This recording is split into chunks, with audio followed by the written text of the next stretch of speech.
Thank you for your presentation. Our next speaker is Dr. Jeffrey Mubaly. Dr. Jeffrey. Yes. Hi. Mubaly. Sorry for that. It's okay. It's fine. Thank you so much. A very good afternoon to everyone. Thank you so much for the invitation to join this webinar today. I've really enjoyed the remarks from the other speakers on this issue.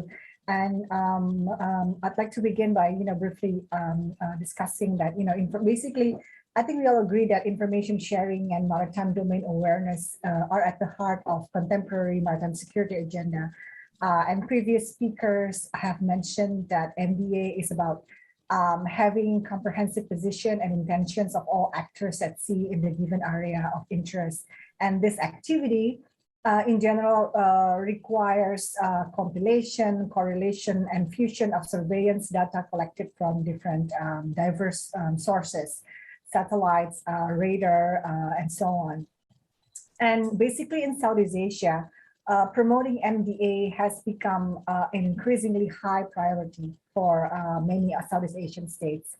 You can see, the current condition in Southeast Asia, the rise of regional maritime quote-unquote disorder, combined with the growing awareness that these challenges can be dealt with through a whole-of-government approach, has prompted several countries to create multi-agency operational fusion centers to mitigate these dangers that has been discussed. So far, there are at least 3 major centers that are at the backbone of the regional MDA structure in Southeast Asia. And although far from perfect, this regional system has also been used as a model of organizing MDA in other parts of the world. Now we come to our main discussion today, which is the Indo-Pacific Maritime Domain Awareness. And looking, we've discussed this a lot, and referring to the fact sheet of the Quad Leaders Tokyo Summit just now. The IPMDA initiative, they say that it's aimed at delivering on the goals of enhancing maritime security and shared domain awareness in the region via technology and training support. To quote some more from the document, it says that in close consultations with regional partners, IPMDA will offer a near real-time integrated and cost-effective maritime domain awareness picture.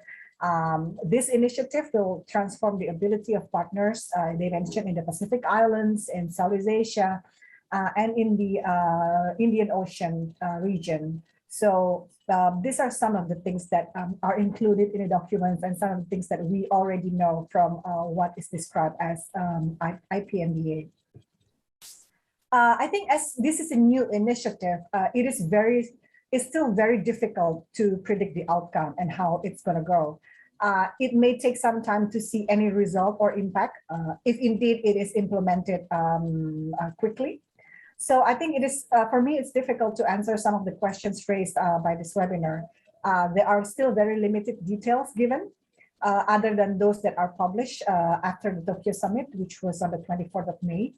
That is, again, only 1.5 months ago. So all we can do now is basically loosely predict, without knowing further details, we can loosely predict what is going to come after the initiation of this IPMDA. So I think instead of predicting the impacts and how the initiative will be implemented, I'd like to use these short remarks to discuss some points of view from Southeast Asia in general and Indonesia in particular, mostly about how we view the Quad, because this is, I think, how Southeast Asia views the Quad will be translated into how they also view initiatives by the Quad, such as the IPMDA. In Southeast Asia, Southeast Asian countries continue, I think, to have mixed feelings about the Quad. Perceptions vary by country, but I think most of ASEAN nations remain, well, a little bit wary with the Quad and its activities, because generally we see it as a challenge to ASEAN centrality. The notion that ASEAN provides the central platform within which regional institutions are anchored. Simply put, I think the Quad and the Quad's revival, to be exact, has triggered worries about where ASEAN fits into the evolving regional architecture. A survey conducted by ICS in 2019 examined this basically and found that specifically for Indonesia, about 68% of Indonesian respondents are skeptical towards the Quad. However, it is interesting to see that there is a slight different vote while talking about the Indonesia's participation in security initiatives and military exercises organized by Quad countries. So to the Quad itself, there are skepticism, but Indonesians in general view positively security initiatives and military exercises in bilateral relations with Quad member countries. With about 50% of Indonesian respondents saying that they should continue to take part in this different security and military activities, showing that Indonesians still recognize that its military capabilities are still very much relating to the US and its allies. And I think this needs to be underlined to emphasize some of the perceptions towards different bilateral issues and towards the Quad. The latest 2022 survey, again by ICS, suggests that there is an increased receptivity to the Quad, meaning that in 2019 there was still confusion about what the Quad is. And after 3 years, there is now increased receptivity towards the Quad, and showing significant warming towards the grouping, with around 58% agreeing that strengthening the Quad and tangible cooperation in areas such as vaccine security and climate change is positive and reassuring. I think this can be translated that not knowing details and not knowing what something is really contributes to skepticism towards something. And I think this is something that should also be understood with regards to IPMDA, not understanding what it is, not knowing what impacts it will bring. At the moment, there is high skepticism and concerns towards new initiatives like IPMDA. And again, seeing from a traditional view of ASEAN, I think it's worth noting that Indonesia's skepticism towards the Quad, again, may be seen as hesitant to the Quad's challenge towards ASEAN relevance in maintaining regional stability. Again, ASEAN is still the #1 vehicle for Indonesia and its foreign policy, and therefore any concerns towards challenges for ASEAN is seen as a concern for Indonesia. So it can be said that skeptics not only gives Indonesia a certain degree of awareness, but also reconfigure the ASEAN's institutional strategy in retaining Southeast Asia from great power politics projection. So with this, understanding how Indonesia is particular and Southeast Asia in general in viewing the Quad and the Quad initiatives like IPMDA, I'd like to basically end with two main points as my key takeaway from this, from my own observation of this discussion. Number one is that for IPMDA to succeed, a strategic support from Southeast Asia is essential. So far, again, without knowing any much details, we do not know for certain to what extent Southeast Asian countries would be involved. As long as we don't know this, as long as there is no clear explanation about how Southeast Asian countries would be involved, you can expect that Southeast Asian countries would continue to be skeptical about this, the same way that we were very highly skeptical about the Quad a few years ago. And you can see that after further explanation, more and more reception towards a certain idea can be found. The second point, my key takeaway is that in the long run, basically, I think ASEAN member states would tune their take on the Quad and its initiatives, including IPMDA, based on how these initiatives would contribute to the overall regional dynamics.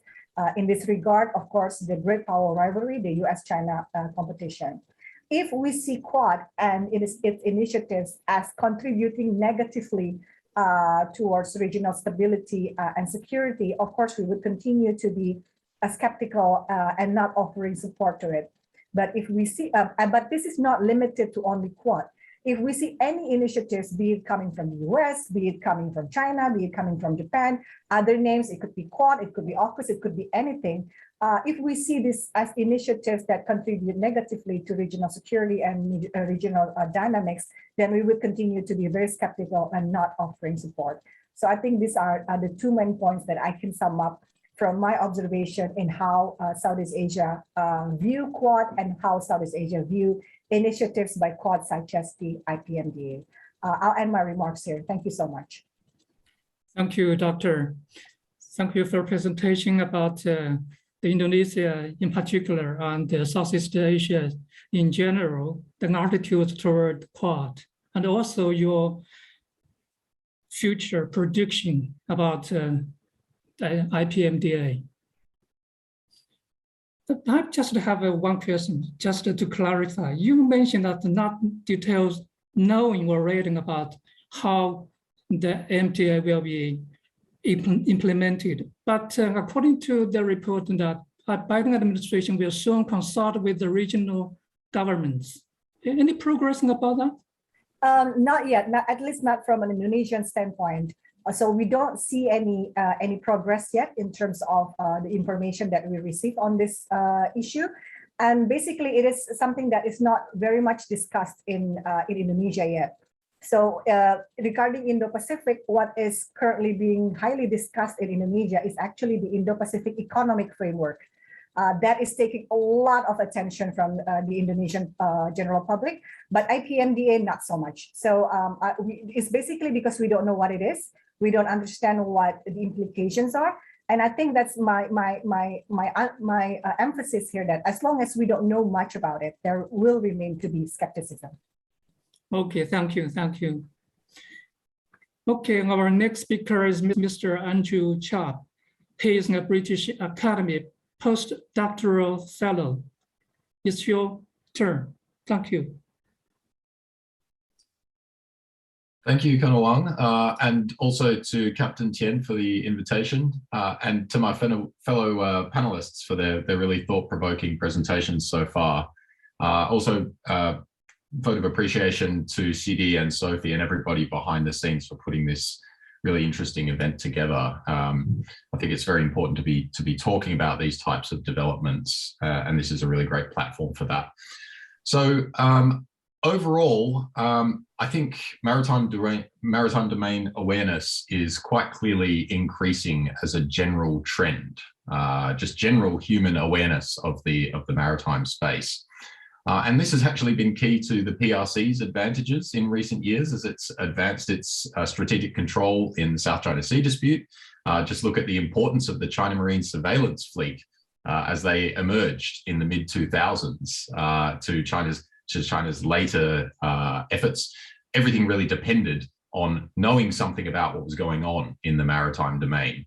And then later, we saw China Coast Guard regularizing the deployments there. And they've, I think, really been a kind of foundation for the expansion of China's strategic control that we've seen in the last few years. So maritime domain awareness is not anathema to China, I think, from my perspective. I think with this IPMDA, the Quad is probably trying to find a way to make itself useful in the region.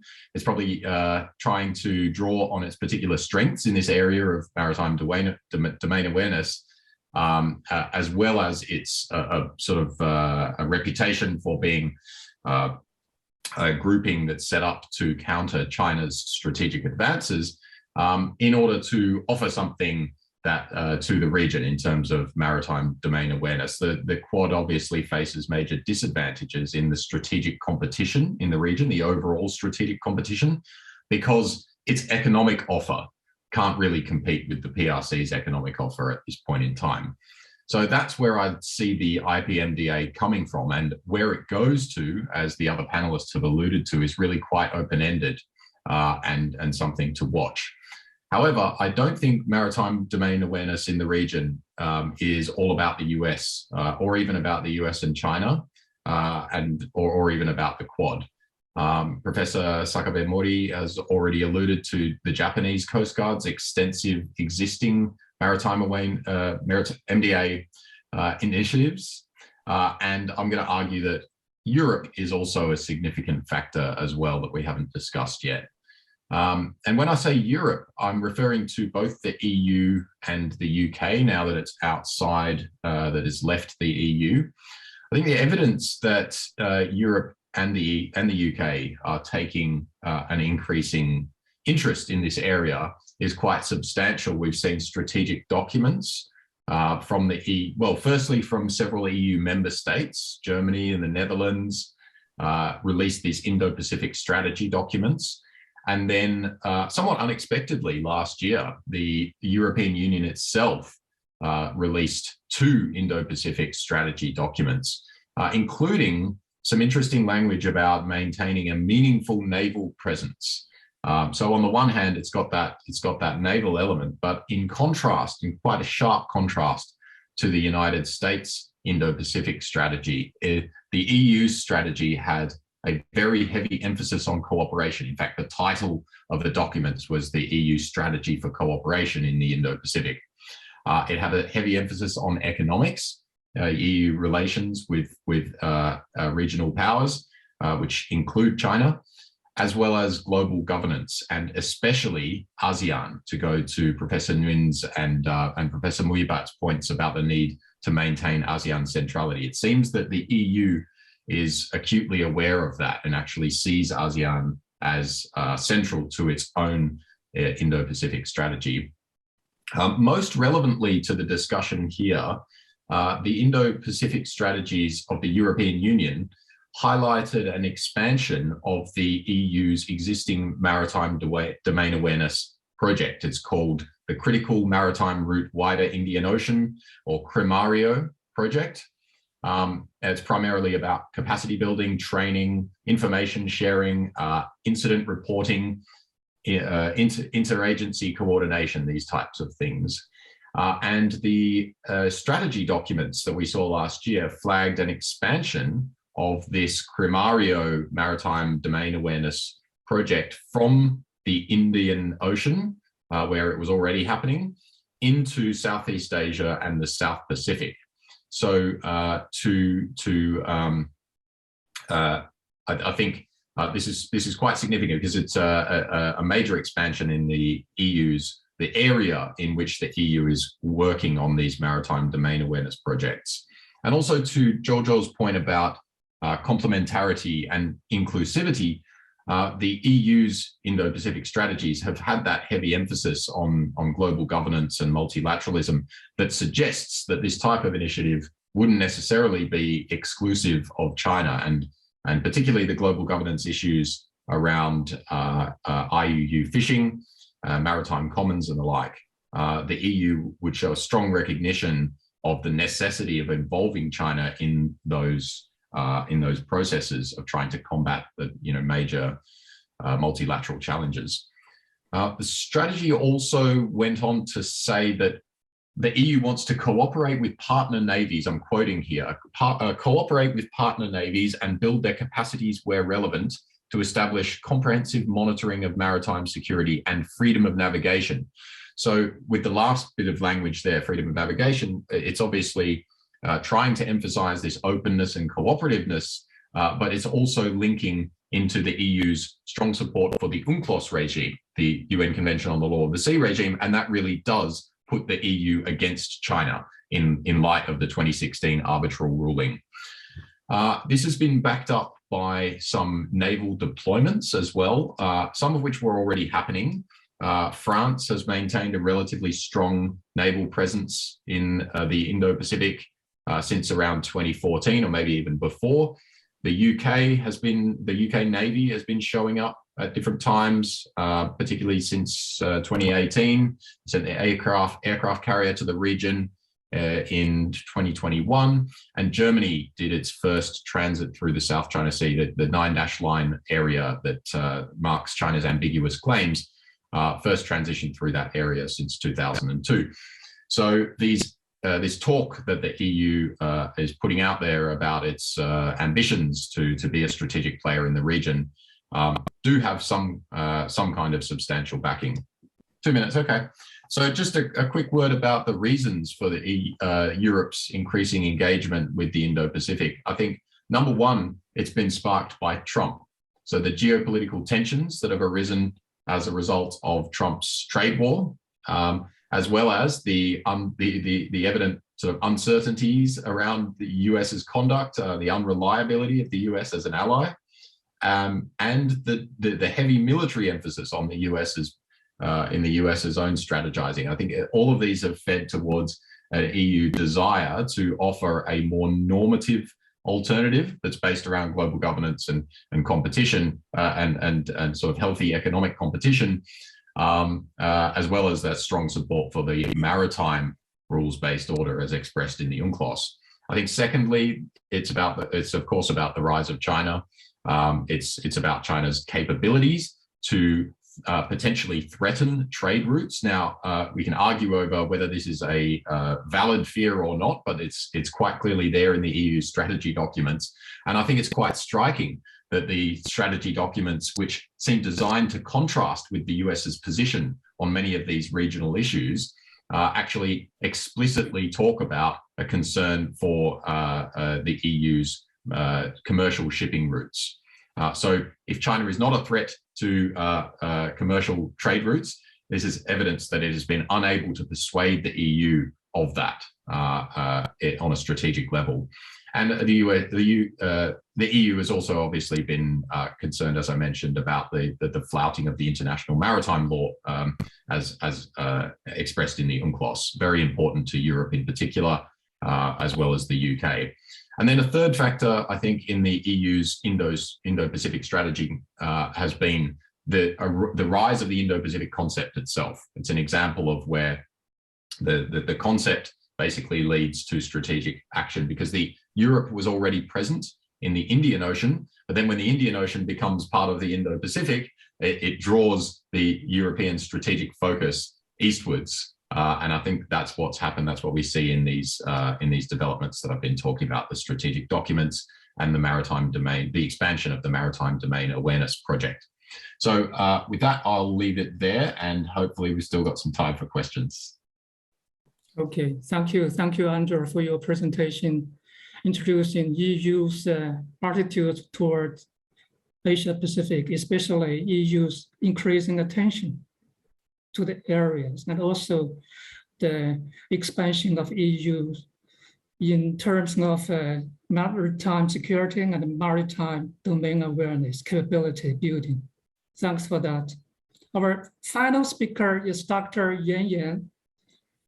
Dr. Yan Yan, she is the director of the Research Center of Ocean Law and Policy in the National Institute for South China Sea Studies. Now, Dr. Yan Yan, it's your floor. Thank you, Chair.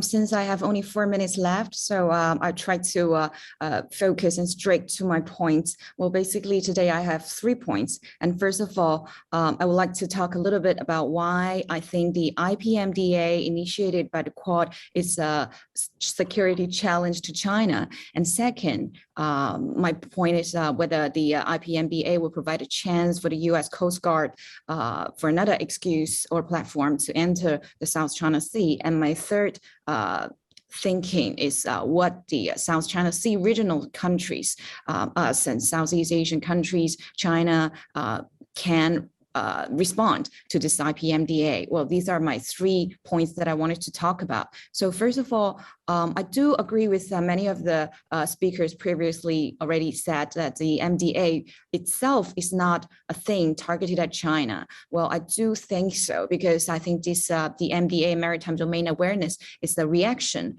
of countries after the 9/11 to combat this security threat by this, it is actually an inclusive interest for us. And also when the maritime domain awareness in the sea is actually for combat maritime net crimes like privacy, piracy, and illegal combat fishing, etc., etc. It's actually for public good. But I do think that the IPMDA, Indo-Pacific MDA, initiated by the Quad, is actually has a very clear targeted at China. And I think it's the Biden administration's new tool of implementing the new Indo-Pacific strategy. I think the biggest security challenge is that this IPMDA does not only can track China's fishing vessels in the ocean, but also it can track, monitor, and deter the deployment and activities of China's underwater and surface vessels, warplanes of all types, and also the Coast Guard vessels, etc., not just within the Quad, but also within countries who participated in this IPMDA. So I think that it has far-reaching maritime security implications because it aims to provide near real-time information from multiple sensors on naval vessel activities. And also I read one US official opinion on the internet saying that the military of the Quad will be able to share this data for coalition planning. So I think that's why I think it's a security threat to China. And second, I do have a little concern that of the US Coast Guard entering into China and have more presence in the region after the IPMDA, because it is an initiative targeted at the so-called Chinese illegal fishing in the whole world. So I think that we all know that since the year 2019, the US has been trying to counter the so-called China's gray zone tactic by sending its Coast Guard vessels to operate in the South China Sea. And it's already happening, and also it has been planning to deploy more Coast Guard vessels to the South China Sea region and be permanently stationed here from next year. So I'm thinking that maybe using this illegal fishing comeback mechanism could be another excuse for the US to send more Coast Guard vessels to the region and disturbing the waters in the South China Sea. And third, what can we expect from the South China Sea neighboring countries, including China and our ASEAN friends? I do with the previous speaker, Andrew, says that the MDA is not about US and China. And I do aware that there are already many of these information sharing cooperation between China and ASEAN countries, between China and Japan, etc., etc. Well, in the region, in the South China Sea region, we have the RECAP, we have the IFC, International Fusion Center, which are all based in Singapore. So we do have some initiatives and the information sharing platforms that we already have. So I think the key question to many of China's neighbors, the South China Sea regional states, is to what or whom is the IPMDA cooperation for or against, and why? So I think it is not of my country's national interest to you need to consider whether to participate to this initiative.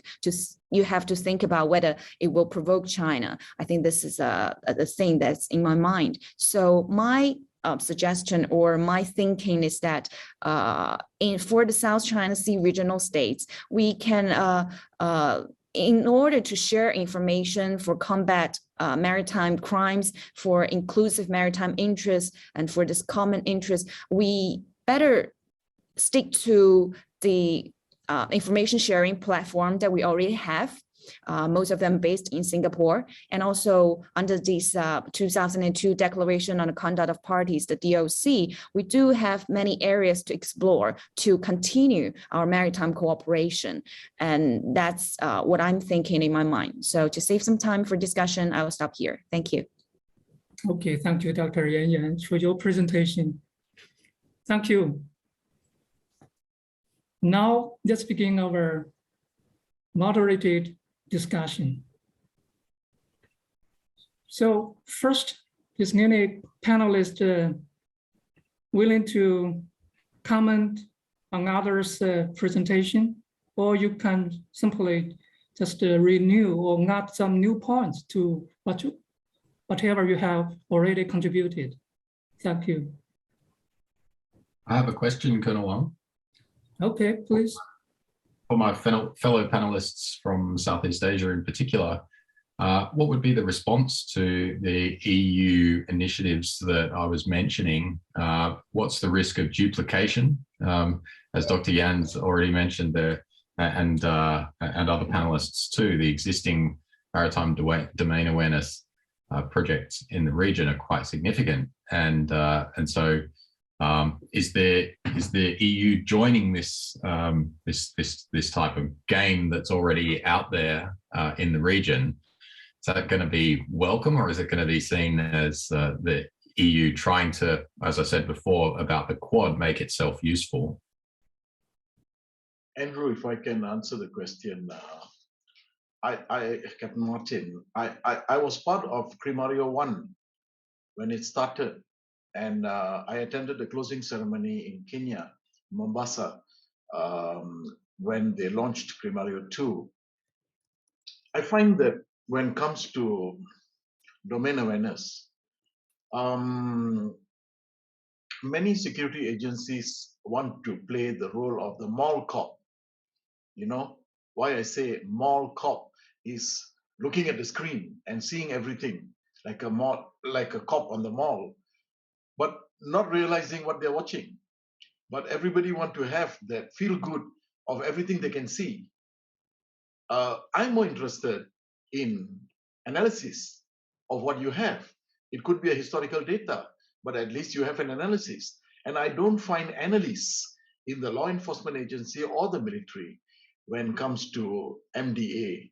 Either they don't understand the algorithms of the movement of vessels, or they are too focused on becoming, on seeing CCTVs, and they feel that if they can see everything, everything is fine. The issue we have here is an analysis of vessels, of what they are doing and where they are operating, and when they come out, and trying to look for anomalies in the analysis. And that's what I do not see. If EU wants to start off the Crimario 2 project, this would be a better avenue for Crimario to come in and talk about vessel analysis. And this has gone up to the Ocean Conference. They're also looking at darkened vessels, lighting up darkened vessels, as much as I mentioned just now. That is more important than actually having a live feed and having a satellite there continuous. And when you talk about fisheries, you also require this catch documentation scheme, which is coming from analysis.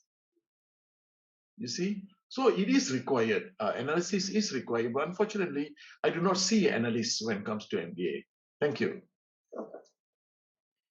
Thank you very much. For Andrew's question, well, just now I checked the IFC's website. I do notice that they're expanding their partners and partners and agencies that they're working with. And I do see that Norwegian Hull Club is now already a partner of the IFC. So I think basically if it is for navigational safety, if you're willing to share the information of your ships, I think that this kind of IFC or Information Sharing Center will be happy to see the future cooperation.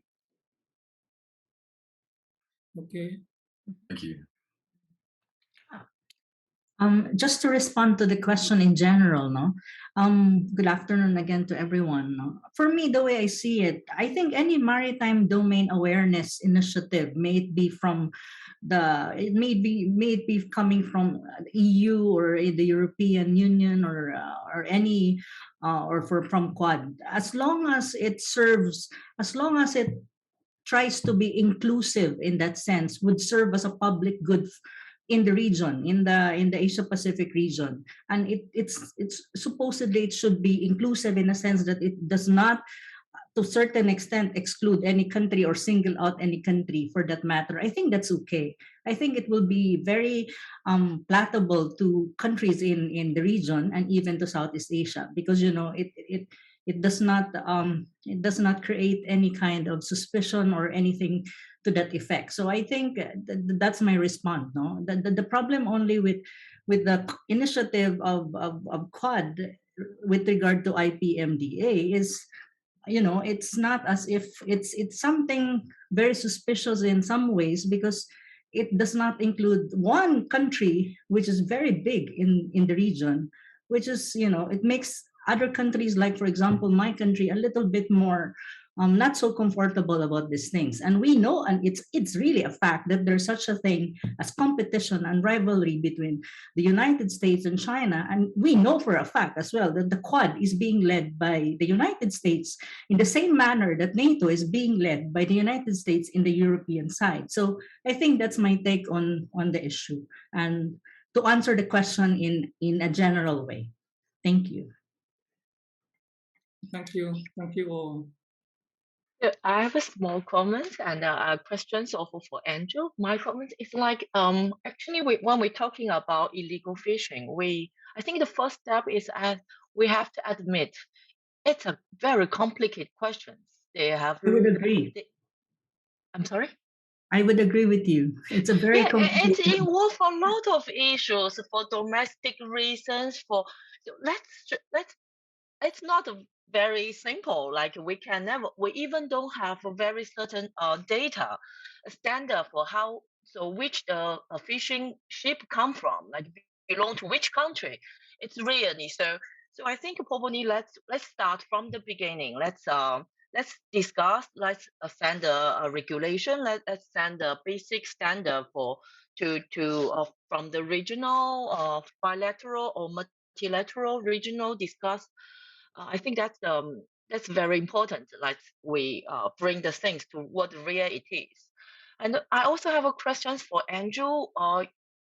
You mentioned like EU showing us EU has a more inclusive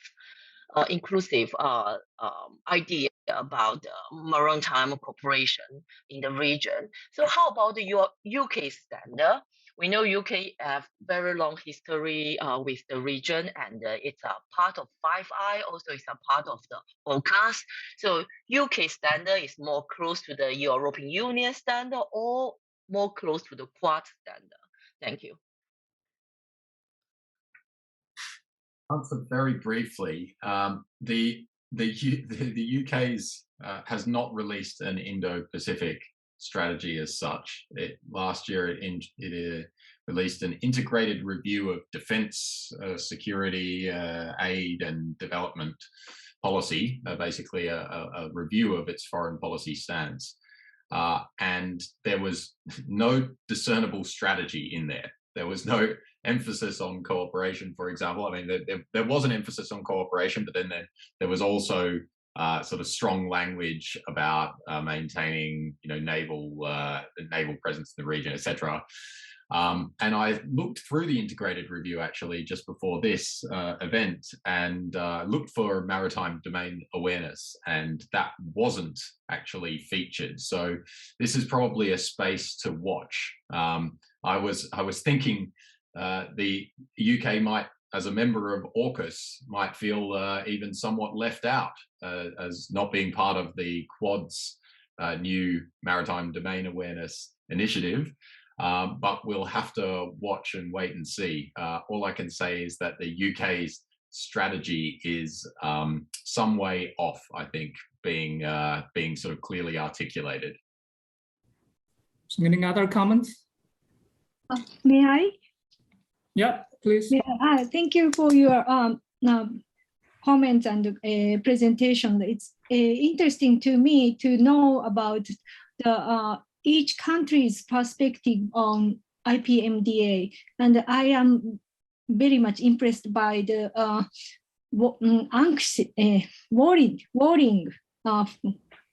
worrisome feeling from Chinese colleagues and ASEAN countries' colleagues, because Quad leaders are not providing details about IPMDA. So that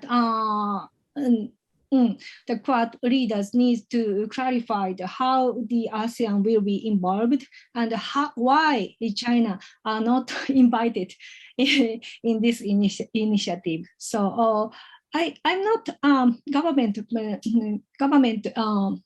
I don't have any government background, but I think it's important to exchange the different view on IPMDA, including the Quad member countries. Unfortunately, today, Japan, I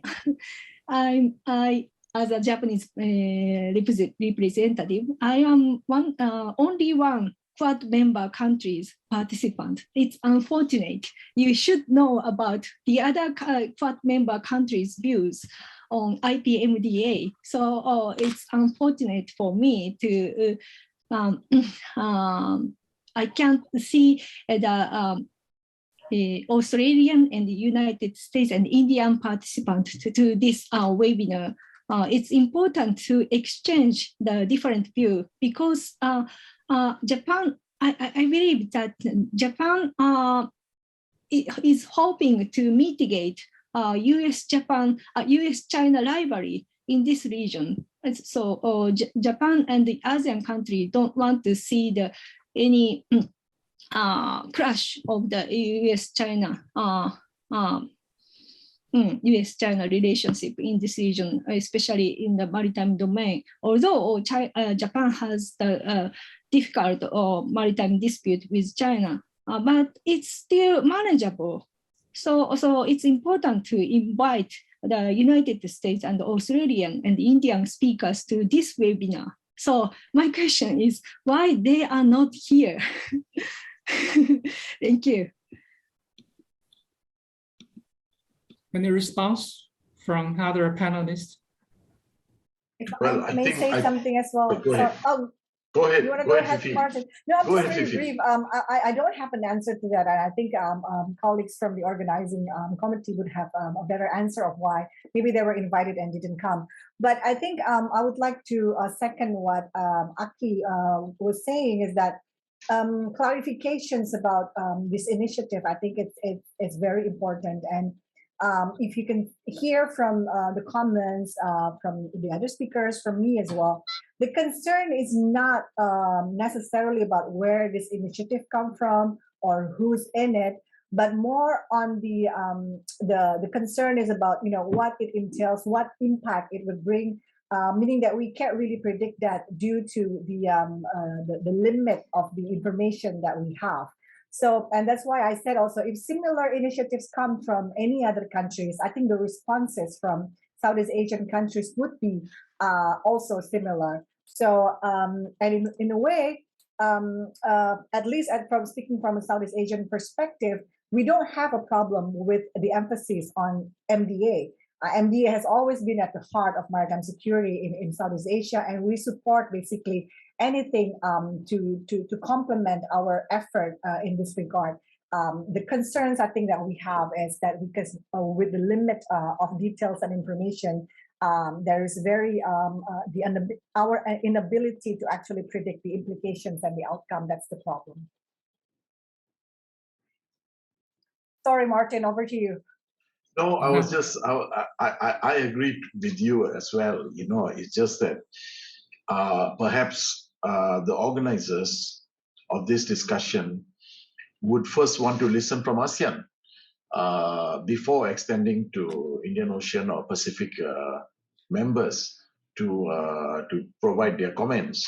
But taking this MDA into context with China, we go back to the Declaration of Conduct of Parties 2002.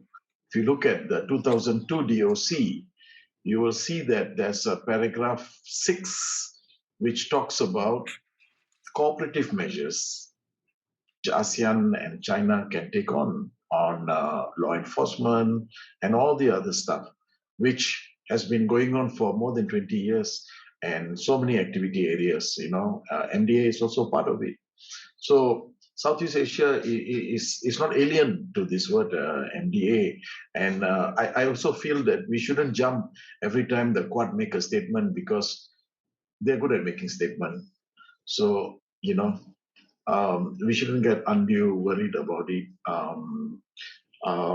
We have so many issues within ASEAN that we are already looking at within ASEAN and dialogue partners, and enhancing that would be a better, a more productive deliverable than looking too much at statements coming out from, any external partnerships. That's just my take. Thank you. Thank you. Okay, Professor Arki, unfortunately, you are the only speaker who represents the Quad countries. So I would like to explain a little bit about the agenda setting of this forum. We set up the topic, this forum, not only to listen to perspectives from the Quad countries, but also to ASEAN countries. There's no priorities between those two group of countries. Unfortunately, as we did secure one India professor who promised to come, but failed to log in just now for whatever reasons. And also, we invited several rounds of US speakers, but failed to secure one, either because of the time differences or because they are at a holiday, because yesterday is Independence Day for many US speakers. They are in the holiday, so they couldn't make it. We did invite some representatives from the US embassy, but because of their position, they couldn't make any comments, although they are maybe they are in the auditor room. So it's just unfortunately that you are the only speaker who represents the Quad countries. But anyway, it's a free debate. Anyone can share their perspectives. We can agree or disagree. But what's important is that we have this kind of a channel to communicate with each other. Thank you anyway. Thank you. Thank you. Any new questions? Senior Claude, can we open floor for the auditors? So the auditor, if they have questions, they can put it in the chat box, or you can drag him to allow him to speak. Yeah, both way. Maybe you can just allow them to speak themselves, right? So if there's not new question, I would like to ask one for our colleagues from Southeast Asia. I read some comment just saying that although overall the Southeast Asian nation are very respectful about the Quad and about Quad security initiative. So, but for specific initiative, if that favor their national interest, they might have an approach of a plug and play. So what's your comment about that? Such as just plug and play into the initiative of IPMDA, if that in favor of their national interest. Although overall, they will not join the Quad comprehensively. Well, can I say a few words regarding the question, although I'm not from Southeast Asian countries, because I think the question is related to my third point, that I think that in the South China Sea region, we do have already cooperations of information sharing to combat maritime threats and crimes in the region. We already have something like that. So I'm thinking that we don't need to join, I mean the regional countries, all of us, we don't necessarily need to join the IPMDA initiated by the Quad. Well, actually, because we have such mechanism in the region by ourselves.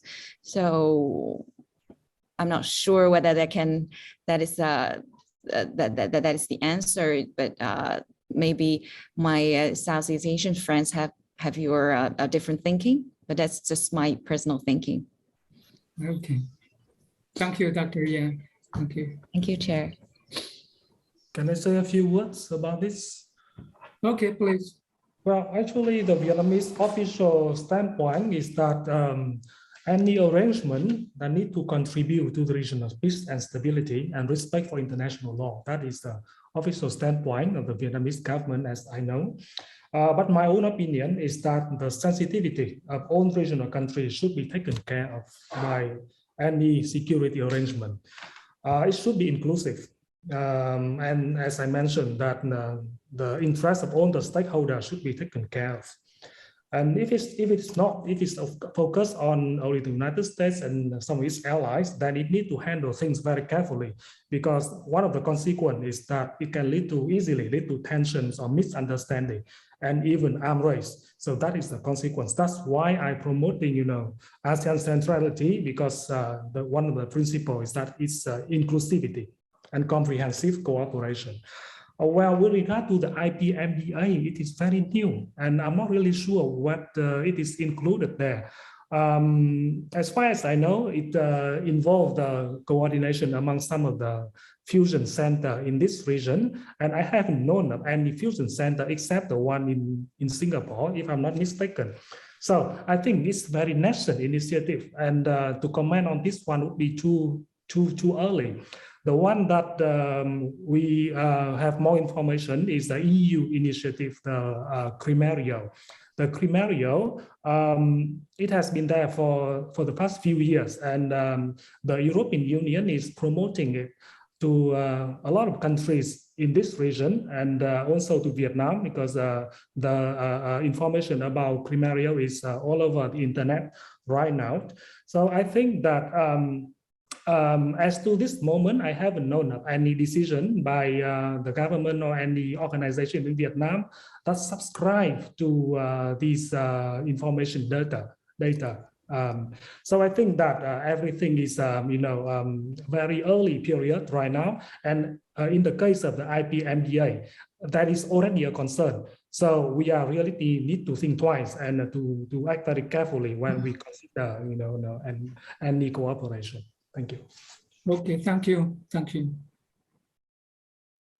Just to respond to the question, I think when you talk about I think in terms of ambivalence, no, and in terms of some kind of not so comfortable about discussion that has something to do with Quad, is basically, well, coming from an Asian, Southeast Asian perspective, I guess, is basically it's the fact that it's really like led by a superpower, but we understand from a geopolitical perspective has a rivalry with another great power in the region. So that's I think one of the ambivalence now coming from a small state like the Philippines. But when you talk about a cooperation in terms of maritime cooperation, maritime domain awareness, combating illegal fishing, responding to humanitarian and natural disasters, I think there's no problem with that, as long as there's such a thing as inclusiveness, meaning all possible parties and all possible players are invited and are being talked to and discussed with. So I think that's the basic assumption there. And also when you talk about security architecture especially in the Southeast Asian region, I think earlier one of our colleagues here have stated already that the ASEAN centrality is very much important for Southeast Asian countries. It should be there, and ASEAN countries should be consulted and be involved in whatever security architecture or whatever architecture for that matter that has something to do and will involve Southeast Asia, especially when you talk about the South China Sea, because that's a very, very sensitive area and there are a lot of, it's a disputed area that affects, each country, especially like the Philippines, in many ways. So I think that's much more, relatively the stand of countries like my country, the Philippines. I think any kind of initiative, as long as it is inclusive and does not operate in a framework that you want to isolate or to single out one country, is okay. Now, if it becomes like a framework of which you isolate or single out one country, and there's such a thing as like a mentality or a framework of a Cold War, I think that's the ambivalence that's where the Southeast Asian countries, or even any countries in Asia for that matter, becomes a little bit more uncomfortable. So I think that's something that probably Quad or countries a member of Quad could possibly reflect on and probably consider especially with regard to this IPMDA, which we don't know really at the moment how it will end up. Right now, we have some information about it to a certain extent. What's the primary purpose of it? Who are the countries initially involved? Who are the countries that it will talk to? As members of Quad said, it would be more, talking to like-minded countries, which at the end of the day, we know who are those countries who are considered to be like-minded. But in any case, I think the conversation when you talk about IPMDA should be open to all possible countries that is part of the Asia-Pacific region. And I think China is very much part of the Asia-Pacific region. So I think that's the point of the discussion here. And I think that's the point of how all of these things will shape up and will, look like in a matter of time. And if this IPMDA will be implemented. As of now, I think it's much more a pronouncement, it's much more a declaration. But in terms of implementation, I think that has something to be looked forward to, and we need to see what will happen to it. That's my intervention. Thank you. Thank you. Thank you.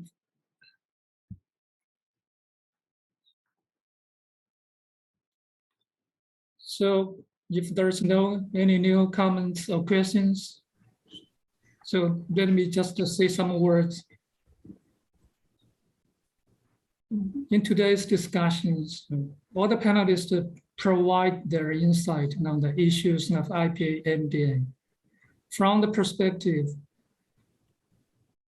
various perspectives, enabling us to establish a picture as broad and objective as possible as we can. Through the candid exchange of views, it's productive and also it's very fruitful to get knowledge and to get to know each other's perception on the issue. I hope we can continue our discussion in future. Finally, on behalf of the executive organizing body, Global Governance Institution and President Captain Tian, thank all the panelists for your time and your contribution. Thanks also will go to the audience for their good attention. Now, the webinar is concluded right here. Thanks and bye. Thank you. Thank you. Thank you so much. Bye. Thank you so much. Thank you. Thank you so much. Everybody, Bye. hope to see you online Have or around the world. Have a great day, everyone. See you again. great day. It was a Bye. discussion.